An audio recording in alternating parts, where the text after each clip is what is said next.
Hi dear friends, welcome back to Anu's kitchen. ഇന്ന് നമ്മൾ chicken fill ചെയ്ത നല്ല സോഫ്റ്റ് ആയിട്ടുള്ള ബണ്ണാണ് ഉണ്ടാക്കുന്നത്, അതും ഓവൻ ഇല്ലാതെ.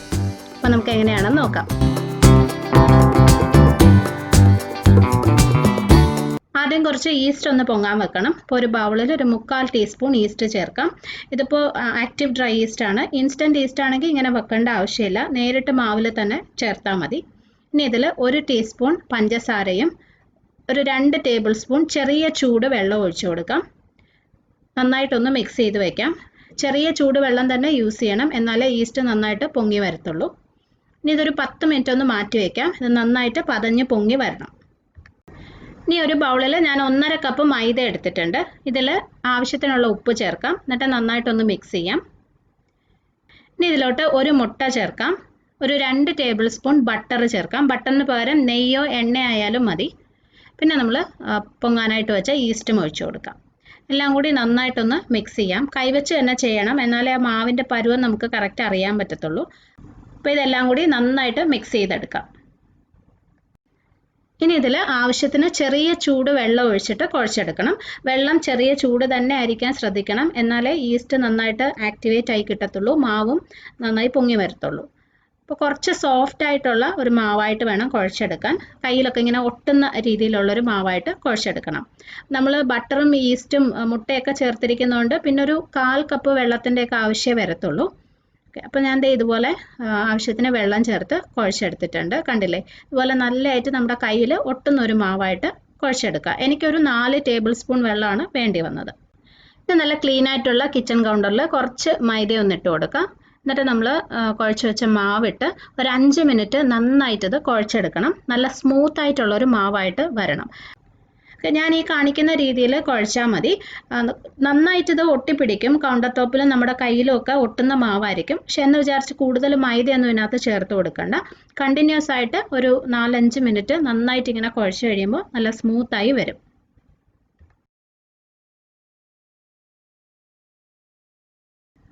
ഇപ്പം ഈ മാവ് കണ്ടോ, നല്ല സ്മൂത്തായി വന്നിട്ടില്ലേ? കണ്ടോ, നല്ല സോഫ്റ്റും സ്മൂത്തും ആയിട്ടുണ്ട്. ആദ്യത്തെ അത്രയും ഒരു നമ്മുടെ കയ്യിലൊന്നും ഇങ്ങനെ ഒട്ടുന്ന രീതിയിലായിരിക്കത്തില്ല. ഈ ഒരു പരുവത്തിൽ ആയി കിട്ടണം. ഇപ്പം ഇത് റെഡിയായി.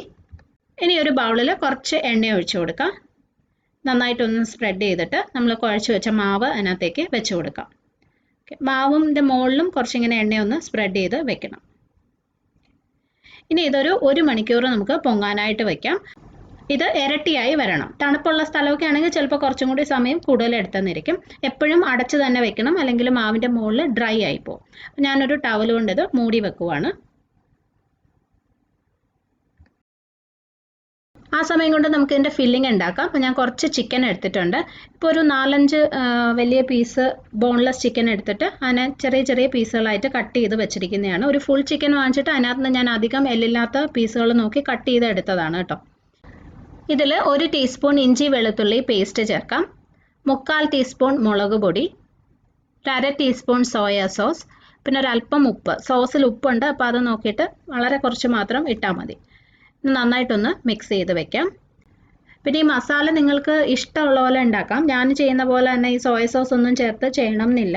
നമ്മൾ സാധാരണ നാടൻ രീതിയിൽ കട്ട്ലറ്റൊക്കെ ഉണ്ടാക്കില്ലേ, അതുപോലെ വേണമെങ്കിലും മസാല ഉണ്ടാക്കാം. അതല്ല വെജിറ്റബിൾ മസാല വേണമെങ്കിലും നിങ്ങൾക്ക് ട്രൈ ചെയ്യാം. അതൊക്കെ ഫില്ലിംഗ് എല്ലാം നിങ്ങളുടെ ഇഷ്ടം പോലെ ചെയ്യാവുന്നതാണ്.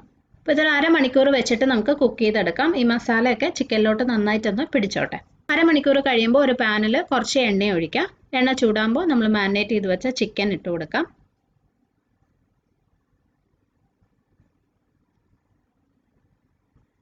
ആദ്യം ഒരു 1 മിനിറ്റ് എണ്ണയിൽ നന്നായിട്ട് ഇത് വഴറ്റിയെടുക്കാം. ആ മസാലയുടെ പച്ചപ്പൊന്ന് മാറണം. ഇനി ഇത് അടച്ചു വെച്ച് വേവിക്കാം. വെള്ളമൊന്നും ഒഴിക്കേണ്ട, ചിക്കനിൽ നിന്ന് കുറച്ച് വെള്ളം വരും, അതിൽ തന്നെ ഇത് വെന്ത് കിട്ടും. ഇപ്പോൾ ചിക്കൻ ആവശ്യത്തിന് വെന്തിട്ടുണ്ട്. ഇതിനകത്ത് വരുന്ന വെള്ളമൊക്കെ വറ്റി ഇതുപോലെ നല്ല ഡ്രൈ ആയി കിട്ടണം. ഇനി നമ്മൾ വേവിച്ച് വെച്ച ചിക്കൻ്റെ ചൂടൊന്ന് മാറിക്കഴിയുമ്പോൾ ഒരു മിക്സിയുടെ ജാറിലിട്ടിട്ട് ഒന്ന് പൊടിച്ചെടുക്കാം. കത്തി വെച്ച് ചെറുതായിട്ട് മുറിച്ചെടുത്താലും മതി. അപ്പോൾ ഇത് 1-2 തവണ ഒന്ന് പൾസ് ചെയ്യുമ്പോൾ തന്നെ പൊടിഞ്ഞ് കിട്ടും. ഇപ്പോൾ ഇത് ചിക്കൻ എല്ലാം ഞാനിവിടെ പൊടിച്ചെടുത്തിട്ടുണ്ട്. ഇതുപോലെ ആയിരിക്കണം കേട്ടോ, ഒരുപാട് അങ്ങ് അരഞ്ഞു പോകരുത്. ഇങ്ങനെ ഒന്ന് പൊടിച്ച് വയ്ക്കാം. നമ്മൾ മാവ് റെഡിയാക്കി വെച്ചിട്ടും 1 മണിക്കൂറായി. കണ്ടോ, ഇതുപോലെ ഇരട്ടിയായി വന്നിട്ടുണ്ട്.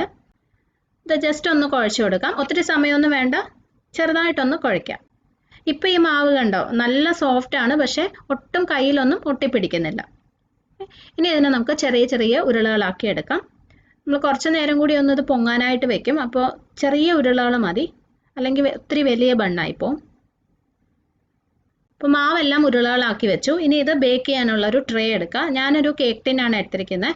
നിങ്ങൾക്ക് സ്റ്റീൽ പാത്രം വേണമെങ്കിലും ഉപയോഗിക്കാം, പക്ഷെ നല്ല കട്ടിയുള്ളതായിരിക്കണം കേട്ടോ, അല്ലെങ്കിൽ നമ്മൾ ബേക്ക് ചെയ്യുമ്പോൾ ചിലപ്പോൾ സൈഡൊക്കെ കരിഞ്ഞു പോകാനുള്ള ചാൻസ് ഉണ്ട്. നമ്മൾ ഈ ചോറ് കൊണ്ടുപോകുന്ന പാത്രമൊന്നും യൂസ് ചെയ്യരുത്. കുറച്ചും കൂടി കട്ടിയുള്ള സ്റ്റീൽ പാത്രം എടുക്കുക. ഇതിനകത്ത് നന്നായിട്ടൊന്ന് ബട്ടർ തേച്ച് വയ്ക്കാം. സൈഡിലും താഴെയൊക്കെ തേക്കണം, ഇത് ഒട്ടിപ്പിടിക്കാതിരിക്കാനാണ്.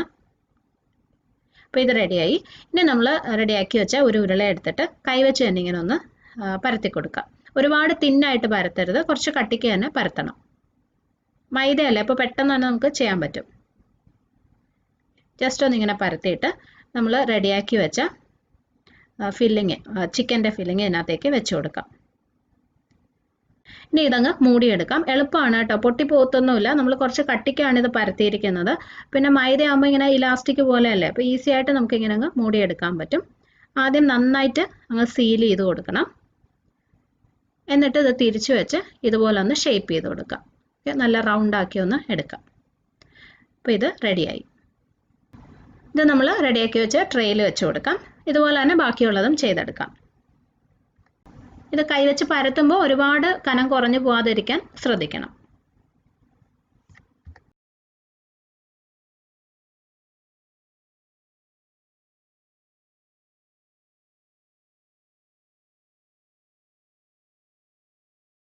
അപ്പോൾ ഇതെല്ലാം നമ്മൾ ഫില്ല് ചെയ്ത് ട്രേയിൽ വെച്ചു. ഇനി ഇതൊരു അരമണിക്കൂറും കൂടി ഒന്ന് മാറ്റി വെക്കണം. ഈ ബോളുകളെല്ലാം നന്നായി പൊങ്ങി വരണം. അപ്പോൾ വീണ്ടും നമുക്കൊരു ടവൽ വെച്ചത് മൂടിയിടാം, അല്ലെങ്കിൽ മുകളിൽ ഡ്രൈ ആയിപ്പോവും. കണ്ടോ, അരമണിക്കൂർ കഴിയുമ്പോൾ ഈ ബോളുകളെല്ലാം ഇതുപോലെ നന്നായിട്ട് കുറച്ചും കൂടി വീർത്ത് വന്നിട്ടുണ്ടാവും കേട്ടോ. അപ്പോൾ ഇത് നമുക്കിനി ബേക്ക് ചെയ്യാം. ഇത് ബേക്ക് ചെയ്യുന്ന സമയത്ത് മുകളിലൊന്ന് സ്പ്രെഡ് ചെയ്ത് കൊടുക്കാൻ വേണ്ടിയിട്ട് ഒരു 2 ടേബിൾ സ്പൂൺ ചെറിയ ചൂട് പാലെടുത്തിട്ടുണ്ട്. ഇതിന് പകരം നിങ്ങൾക്ക് മുട്ട വേണമെങ്കിലും യൂസ് ചെയ്യാം. ഇതിലേക്ക് 1 ടീസ്പൂൺ പഞ്ചസാരയും ഒരു 1/2 ടീസ്പൂൺ ബട്ടറും ചേർത്ത് നന്നായിട്ടൊന്ന് മിക്സ് ചെയ്തെടുക്കാം. മുട്ടയാണെങ്കിൽ ജസ്റ്റ് ഒരു മുട്ട നന്നായിട്ടൊന്ന് അടിച്ചെടുത്തിട്ട് മുകളിൽ തേച്ച് കൊടുത്താൽ മതി. അപ്പോൾ ഇത് നമുക്ക് കുറച്ച് മുകളിലൊന്ന് തേച്ച് കൊടുക്കാം. ഇങ്ങനെ ചെയ്ത് കഴിഞ്ഞാൽ നമ്മളിത് ബേക്ക് ചെയ്യുന്ന സമയത്ത് ബണ്ണിൻ്റെ മുകളിൽ ഒത്തിരി ഡ്രൈ ആയി പോവാതിരിക്കും. ഇത് നമുക്കിനി ബേക്ക് ചെയ്യാം. ഞാനിത് സ്റ്റൗവിൽ വെച്ചാണ് ബേക്ക് ചെയ്യുന്നത്. അപ്പോൾ ഒരു പാൻ നന്നായിട്ട് ചൂടാക്കി എടുത്തിട്ടുണ്ട്. ഒരു 5 മിനിറ്റ് മീഡിയം ഫ്ലെയിമിലിട്ട് നല്ലതായിട്ട് ചൂടാക്കി എടുക്കാം. അതിനകത്തൊരു റിങ് വെച്ചിട്ടുണ്ട്. അതിലേക്ക് നമ്മൾ ബണ്ണിൻ്റെ ട്രേ വെച്ച് കൊടുക്കാം. ഇനി ആദ്യത്തെ 10 മിനിറ്റ് മീഡിയം ഫ്ലെയിമിലിടണം. അത് കഴിഞ്ഞ് തീ കുറച്ച് ലോ ഫ്ലെയിമിനും മീഡിയം ഫ്ലെയിമിനും ഇടയിലിട്ട് ഒരു 25 മിനിറ്റ് ബേക്ക് ചെയ്യുമ്പോൾ ഇത് റെഡിയായി കിട്ടും. ഓവനിലാണ് ചെയ്യുന്നതെങ്കിൽ 350 ഡിഗ്രി ഫാരൻഹീറ്റ് അല്ലെങ്കിൽ 180 ഡിഗ്രി സെൽഷ്യസിൽ 20 മുതൽ 25 മിനിറ്റ് വരെ ബേക്ക് ചെയ്യേണ്ടി വരും. അപ്പോൾ നമ്മുടെ ബണ്ണ് റെഡിയായി വന്നിട്ടുണ്ട്. നമ്മൾ സ്റ്റൗവിൽ വെച്ച് ബേക്ക് ചെയ്യുന്നതായതുകൊണ്ട് ഇതിൻ്റെ മുകളിൽ നല്ല ബ്രൗൺ കളർ വരത്തില്ല. ഈ കാണുന്ന പോലെ ചെറിയൊരു ബ്രൗൺ കളർ മാത്രമേ ഉണ്ടാവത്തുള്ളൂ. ഓവനിലാണ് വെക്കുന്നതെങ്കിൽ നല്ല ബ്രൗൺ കളർ മുകളിലും ഉണ്ടാവും. ഓക്കെ, അപ്പോൾ ഇത് കാണുമ്പോൾ തന്നെ നിങ്ങൾക്ക് അറിയാം, ഇതിൻ്റെ സൈഡിലൊക്കെ നല്ല ബ്രൗൺ കളർ ആയിട്ടുണ്ടാവും. തൊട്ട് നോക്കുമ്പം പച്ച മാവല്ല, നല്ലതായിട്ട് വെന്തിട്ടുണ്ടാവും. ചിലപ്പോൾ ഒരു 5 മിനിറ്റ് ഒക്കെ കൂടുതൽ എടുത്തെന്നിരിക്കും കേട്ടോ. അപ്പോൾ ഇത് നമുക്ക് പാനിൽ നിന്ന് മാറ്റി വെക്കാം. മാറ്റി ഉടനെ തന്നെ നല്ല ചൂടോട് കൂടി ഇരിക്കുമ്പോൾ കുറച്ച് ബട്ടറും കൂടി ഒന്ന് മുകളിൽ തേച്ച് കൊടുക്കുന്നത് നല്ലതാണ്. അപ്പോൾ അത് തണുത്ത് കഴിയുമ്പോഴത്തേക്കും ഇതിൻ്റെ മുകളിൽ കട്ടിയാവാതിരിക്കും. നിർബന്ധമില്ല, തേച്ചാൽ കൂടുതൽ ടേസ്റ്റും ഉണ്ടാവും, കുറച്ചും കൂടി സോഫ്റ്റും ആവും. ഇനി ഇതൊന്ന് അടച്ച് വെക്കാം. നന്നായിട്ട് തണുത്ത് കഴിഞ്ഞിട്ട് നമുക്ക് എടുക്കാം. ഇപ്പോൾ നമ്മുടെ ബണ്ണ് ഇവിടെ തണുത്ത് റെഡിയായി വന്നിട്ടുണ്ട്. ഇത് ഇളക്കിയെടുക്കാൻ എളുപ്പമാണ്. ജസ്റ്റ് ഒന്നിങ്ങനെ തിരിച്ചിടുമ്പോൾ തന്നെ അതങ്ങ് ഇളകി വരും. കണ്ടോ, ഇതിൻ്റെ താഴെയൊന്നും ഒട്ടും കരിഞ്ഞു പോയിട്ടില്ല. അടിപൊളിയായിട്ട് വന്നിട്ടുണ്ട്. നല്ല സോഫ്റ്റുമാണ് കേട്ടോ. സൈഡൊക്കെ കണ്ടല്ലോ. അപ്പം നല്ല സോഫ്റ്റായിട്ടുള്ള ബണ്ണാണ്. ഓവനില്ലാതെ നമുക്ക് എളുപ്പത്തിൽ വീട്ടിലുണ്ടാക്കി എടുക്കാൻ പറ്റും. ഉള്ളിലൊക്കെ കണ്ടോ, നമ്മൾ കടയിൽ നിന്നൊക്കെ വാങ്ങിക്കുന്ന ബണ്ണിനേക്കാളും സോഫ്റ്റും ടേസ്റ്റിയുമാണിത്. നിങ്ങൾ തീർച്ചയായിട്ടും ഒന്ന് ട്രൈ ചെയ്ത് നോക്കണേ. കാണുമ്പോൾ ഒത്തിരി ജോലിയുള്ളതായിട്ട് തോന്നും, പക്ഷെ എളുപ്പമാണ്, നമുക്ക് ഉണ്ടാക്കാൻ പറ്റും. അപ്പോൾ ട്രൈ ചെയ്തിട്ട് അഭിപ്രായം അറിയിക്കണം. ഇഷ്ടമാവുകയാണെങ്കിൽ ഒന്ന് ഷെയർ ചെയ്തേക്കണേ. അടുത്തൊരു റെസിപ്പി ആയിട്ട് കാണാം. സബ്സ്ക്രൈബ് ചെയ്തിട്ടില്ലാത്തവരുണ്ടെങ്കിൽ പ്ലീസ് ചെയ്യാൻ മറക്കരുത്. Bye. Thank you for watching.